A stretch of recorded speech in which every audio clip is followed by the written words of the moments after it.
நிதியை தேடி தேடி ஓடி தன்னுடைய உடல் நலத்தை கெடுத்துக்கிறாங்க. அதனால நிம்மதியை தேடி அவங்க குறைவா சம்பாதிச்சாலும் அவங்க நல்ல உடல் நலத்தோடு இருந்தாங்கன்னா நிம்மதியா இருக்க முடியும்ன்ற ஒரு கருத்தை முன் வச்சு அவங்க தன்னுடைய வாதத்தை முடிச்சிருக்காங்க. இதுக்கு அடுத்தது தலைவிகள் தான் வரணும் இல்லையா? எல்லாரும் பேசி முடிச்சிருக்காங்க. இன்னொருத்தர் பேசணும், இன்னொருத்தர் பேசணும். விஜயசாலினி தான் அந்த இன்னொருத்தர். அப்படியா? சரி, விஜயசாலினி நீங்க அவங்க நிதியை பத்தி பேசுறாங்க இல்லையா? ஏன்னா இவங்க நிம்மதி பத்தி பேசினாங்க. விஜயசாலினி வாங்க, உங்களுடைய உங்களுடைய வாதத்தை நிதி முன் வச்சு உங்களுடைய வலுவான வாதத்தை கொடுங்க. ஏன்னா அவங்க ரொம்ப நல்லா சொல்லிட்டு போயிருக்காங்க. நிறைய காசு சம்பாரிச்சு ஹாஸ்பிட்டல் தான் கொடுக்குறாங்க, நிம்மதி இல்லாத ஒரு வாழ்க்கையை வாழ்ந்துட்டு இருக்காங்க. அதனால நிம்மதி தான் முக்கியம்னு சொல்லியிருக்காங்க. நீங்க என்ன பதில் தர போறீங்க பார்த்துட்டு இருக்கோம். வாங்க. தமிழால் இணைந்த அனைத்து தமிழ் நெஞ்சங்களுக்கும் என் இனிய மாலை வணக்கம். இந்த வாய்ப்பளித்த ஆனந்தி அவர்களுக்கு நன்றி.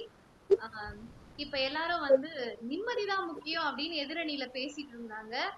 எதிரணியில பேசிட்டு இருந்தவங்க 90s கிட் அப்படின்றதுனாலயோ என்னவோ இன்றைய தலைமுறை தேர்ந்தெடுக்க வேண்டிய பாதை என்ன அப்படின்றத மறந்துட்டு அவங்க போன தலைமுறை பத்தியே பேசிட்டு இருந்தாங்க. ஏன்னா இன்னைக்கு இருக்க காலகட்டத்துல இன்னைக்கு ரொம்ப ஒரு காம்படிட்டிவான ஒரு வேர்ல்டு. இன்றைய தலைமுறை நிதி இல்லாம சர்வைவே பண்ண முடியாது, வாழவே முடியாது. அப்படியான ஒரு காலகட்டத்துலதான் நம்ம வாழ்ந்துட்டு இருக்கோம். சரி, இப்ப இன்னைக்கு இருக்க காலகட்டத்தை பத்தி யோசிக்கிறதுதான் மறந்துட்டாங்க அப்படின்னு பார்த்தா, நம்ம திருவள்ளுவர் ஐயாவே என்ன சொல்லியிருக்காங்க? அருள் இல்லாருக்கு அவ்வுலகம் இல்லை, பொருள் இல்லாருக்கு இவ்வுலகம் இல்லைன்னு சொல்லியிருக்காரு. அவர் அந்த காலத்துல சொல்லியிருந்தாலும் அது ஒரு உலக பொதுமறை. அது என்றைக்குமே எல்லா தலைமுறைக்குமே ஒரு பொருந்தக்கூடிய ஒரு திருக்குறள். அது அதை யாருமே மறுக்கவும் முடியாது, அத மறந்துடவும் கூடாது இல்லையா? சோ பொருள் இல்லைன்னா இன்றைய காலகட்டத்துல வாழவே முடியாது. சரி, திருவள்ளுவர் தான் அப்படி சொல்லியிருக்காரா? இப்ப புவனேஸ்வரி சொல்லிட்டு இருந்தாங்க, குடும்பத்தை எல்லாம் விட்டுட்டு நிம்மதியை விட்டுட்டு போய் ஃபாரின்ல போய் வேலை பாக்குறாங்க. எதுக்கு போறாங்க? அவையார் சொல்றதை கேட்டு போறாங்க. அவையார் சொல்லியிருக்காங்க இல்லையா, திரைக்கடல் ஓடியும் திரைவியம் தேடு அப்படின்னு அவையார் சொல்லியிருக்காங்க. அத பின்பற்றி அவங்களோட குடும்பம் நிம்மதியா இருக்கணும் அப்படின்றதுக்காக தான் அவங்க நிதியை தேடி ஓடிட்டு இருக்காங்க. அவங்க குடும்பத்துல காசு இல்லைன்னா அவங்க குடும்பத்தினர் நிம்மதியா இருக்க முடியுமா? நிம்மதியா தூங்க முடியுமா? நிம்மதியா ஸ்கூல் ஃபீஸ் கட்ட முடியுமா? என்னதான் பண்ண முடியும்? நிதி இல்லைன்னா நிம்மதின்றது ஒரு நாளாவது இருக்குமா? இப்ப பொழுது விடிஞ்சா நம்மளுக்கு வாடகை கட்டணும், 1ஆம் தேதி ஆயிடுச்சு, ஸ்கூல் ஃபீஸ் கட்டணும், இபி பில்லு கட்டணும், இப்படி இஎம்ஐ கட்டணும்னு பல பேருக்கும் பலவிதமான நெருக்கடிகள், தேவைகள் இருக்கும். இன்றைய காலகட்டத்துல நிதி இல்லைன்னா நிம்மதியா தூங்க முடியுமா? ஒரு கையில காசே இல்ல, சுத்தமா கையில காசு இல்ல அப்படின்னா நிம்மதியா தூங்க முடியுமா? அது மட்டும் இல்லாம நிம்மதின்றது ஒவ்வொருத்தருக்கும் மாறுபடக்கூடிய ஒரு விஷயம். இப்போ ஒருத்தருக்கு தூங்கினா நிம்மதி, ஒருத்தருக்கு வயிறு முழுக்க சாப்பிட்டா நிம்மதி, ஒருத்தருக்கு சினிமா பார்த்தா நிம்மதி, ஒருத்தருக்கு பயணிச்சா நிம்மதி, ஒருத்தருக்கு புத்தகம் படிச்சா நிம்மதி, ஒருத்தருக்கு பாத்தீங்கன்னா கோவிலுக்கு போனா நிம்மதி. இப்படி நிம்மதின்றது ஒவ்வொருத்தருக்கும் மாறுபடக்கூடிய ஒரு விஷயம். எல்லாருக்குமே ஒரே விஷயம் தான் நிம்மதின்னு சொல்லிட முடியாது. ஆனா எல்லாருக்குமே தேவையான ஒரு விஷயம் என்னன்னா நிதி. நிதி இல்லாம யாராலையுமே நிம்மதியா இருக்க முடியாது. அதே மாதிரி பாத்தீங்கன்னா இப்ப ஆரம்பத்திலே சொன்னாங்க, ரீசார்ஜ் பண்றதுக்கு எல்லாத்துக்குமே இன்னைக்கு ஒவ்வொரு விஷயத்துக்குமே நிதி தேவை அப்படின்றது சொல்லியிருந்தாங்க. இன்னொன்னும் சொல்லியிருந்தாங்க, நோயற்ற வாழ்வே குறைவற்ற செல்வம். நான் ஒத்துக்கிறேன். இப்போ ஆரோக்கியமான உணவு சாப்பிடணும் அப்படின்னா ஆர்கானிக் ஃபுட்னு ஒரு கல்ச்சர் இருக்கு. அந்த காலத்துல இயற்கையான உணவு கிடைச்சது. இந்த காலத்துல இயற்கையான உணவு கூட காசு கொடுத்தாதான் கிடைக்கும். இயற்கையான ஆர்கானிக் ஃபுட் விலை அதிகம். நீங்க ஆரோக்கியமா வாழணும்னா நீங்க நிறைய நிதி சம்பாதிச்சாதான் ஆர்கானிக் ஃபுட் வாங்கி ஆரோக்கியமா வாழ முடியும்.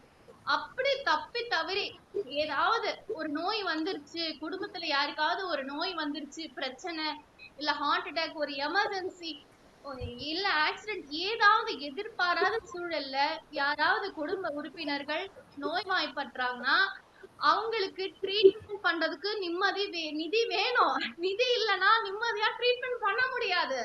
நிதி இல்லைன்னா நிம்மதியா ட்ரீட்மெண்ட் பண்ணி ஆரோக்கியமா வாழ முடியாது. நிதி இல்லைன்னா எதுவுமே இல்ல. அதெல்லாம் திருவள்ளுவர் சொல்லிட்டாரு. நிதி இல்லன்னா பொருள் இருக்கு உலகமே இல்ல. சரிங்களா? அவங்க வந்து நிதி முக்கியம் நாங்க ஒத்துக்கிறோம் அப்படின்னு சொல்றாங்க. ஆனா இன்றைய காலகட்டத்துல எது அதிகம் எது அதிகம் முக்கியம்?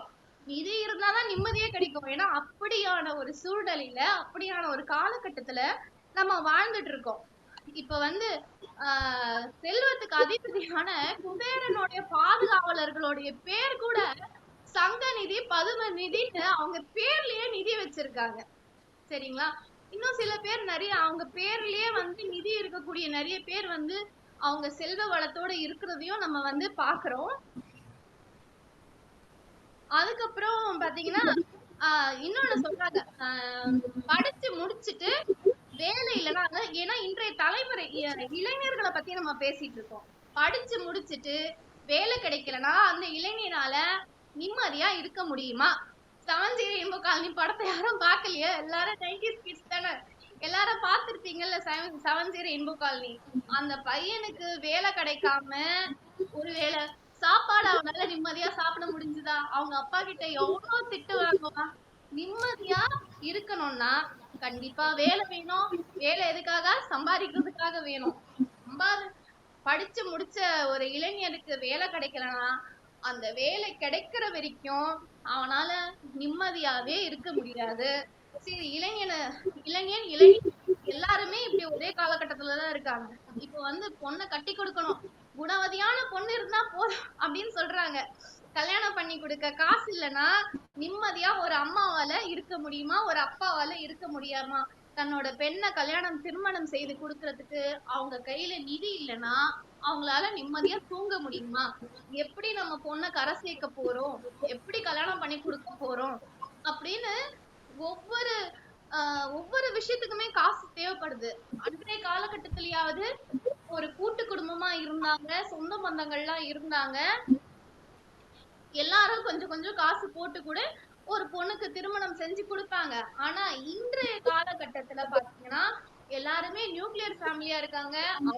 அவங்க வீட்டு பிள்ளைகளுக்கு தேவையான ஃபீஸ் ஆகட்டும், திருமண செலவாகட்டும், இப்படி எதுவா இருந்தாலும் அவங்க பேரண்ட்ஸ் தான் பாத்துக்கணும், அவங்க தான் பாத்துக்கணும். அதுக்கு நிதி கண்டிப்பா தேவை. நிதி இல்லாம ஒரு நாள் கூட நிம்மதியா இருக்க முடியாது. அதுக்கப்புறம் இப்ப பாத்தீங்கன்னா நம்ம வந்து இப்ப ரீசன்ட் டைம்ஸ்ல வந்து நார்த் இந்தியன்ஸ் நிறைய பேர் இங்க வராங்க, வடக்கன்ஸ்ன்னு சொல்லி கூட கிண்டல் பண்றாங்க, கேலி பண்றாங்க, நிறைய விமர்சனங்கள் முன்வைக்கிறாங்க.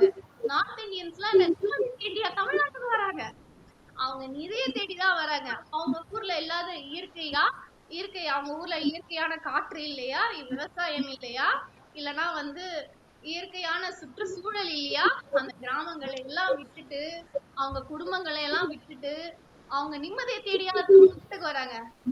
ஏன் நிதியை தேடிதான் வராங்க? ஏன்னா அந்த நிதி இருந்தாதான் அவங்களும் அவங்க குடும்பமும் நிம்மதியா வாழ முடியும். அப்புறமா கோவில் போறத பத்தி எல்லாம் ஆல்ரெடி சொல்லிட்டாங்க. கோவிலுக்கு நிம்மதியை தேடி போனாலும் அங்கேயும் நிதி இருந்ததான் உங்களால நிம்மதியா சாமி தரிசனம் பண்ண முடியும். இல்லைன்னா கூட்டு நெரிசல்ல மாட்டிட்டு முடிக்கணும். நிதி இல்லைன்னா நிம்மதி ஏது? அதுக்கு மேல சொல்றதுக்கு எதுவுமே இல்ல. அதுக்கப்புறம் இப்போ ஒரு ட்ரெண்டிங்கா இருக்கு, எல்லாரும் வந்து அப்துல் கலாம் சூப்பர் ஸ்டார் அதெல்லாம் வந்து சொல்லிட்டு இருந்தாங்க. இப்ப என்ன ட்ரெண்ட் அப்படின்னு பாத்தீங்கன்னா, கோடி கணக்குல பணம் சம்பாரிச்சுட்டு வெல் செட்டில் ஆயிட்டு பணமா முக்கியம் அப்படின்னு சொல்றது ஒரு ட்ரெண்ட் ஆயிடுச்சு. ஏன்னா அப்பதானே அவன் சொல்றதை பார்த்துட்டு அவனுக்கு ஈக்குவலா அவனுக்கு போட்டியா எவனும் வந்துட மாட்டான். இதுக்குள்ள இப்படி ஒரு உள்நோக்கமும் இருக்குன்றத இளைஞர்கள் புரிஞ்சுக்கணும். ஐயோ சூப்பர் ஸ்டார் சொல்லிட்டாரு, அவர் சொல்லிட்டாரு, இவர் சொல்லிட்டாரு, நிதி முக்கியம் இல்லைன்னு நினைச்சா நிம்மதி இல்லாம தான் வாழணும். நிதி இருந்தாதான் நிம்மதியா வாழ முடியும் அப்படின்றத நான் சொல்லி என்னோட உரையை முடிச்சுக்கிறேன். நன்றி. ரொம்ப அருமையா தன்னுடைய வாதத்தை வச்சாங்க. இப்போ தலைவர்கள் பேச வேண்டிய நேரம். அதனால இன்னைக்கு முதல்ல